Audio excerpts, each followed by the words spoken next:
¿Te gustan los retos? ¿Disfrutas con la ciencia y la tecnología? Por medio de la ciencia y la tecnología, puedes afrontar los desafíos a los que se enfrentan las empresas e incluso cambiar el mundo. Además de ayudar a las organizaciones a lograr sus objetivos, también puedes mejorar la calidad de vida de las personas y encontrar la respuesta a muchas preguntas, como, por ejemplo, ¿podemos crear energía por nosotros mismos? ¿Crear tablas de surf sostenibles?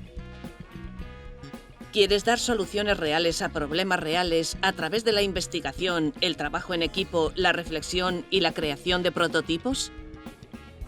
¿Quieres hacerlo mediante la innovación y la mejora continua? Este es el camino para superar los retos del futuro. ¿Te gusta lo que has oído? ¿Quieres aportar a la sociedad? ¿Construir entre todas las personas un mundo mejor? La ingeniería te dará eso y mucho más. Porque la ingeniería te da medios para resolver problemas y afrontar nuevos desafíos. Si quieres ser ingeniero o ingeniera en Mondragón Unibertsitatea, te acompañaremos en ese camino. Niretzat ingeniari izatea izango litzake zientzia aplikatuz, izaera ezberdina ukilikien erronkei erantzuna ematea.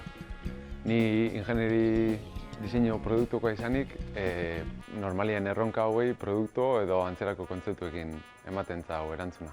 Ingenierio baten eguneroko lana esango nuke lehenik eta behin bai industrian, gizartean dauden arazo berriak identifikatu eta hauei ahalik eta moduko egokienean erantzunak sortzean datzala, ahalik eta sormenak bere garrantzia du.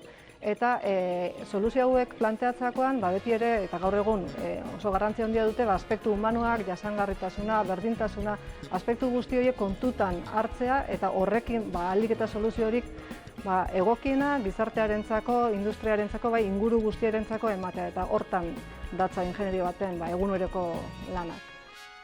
¿Aceptas el reto?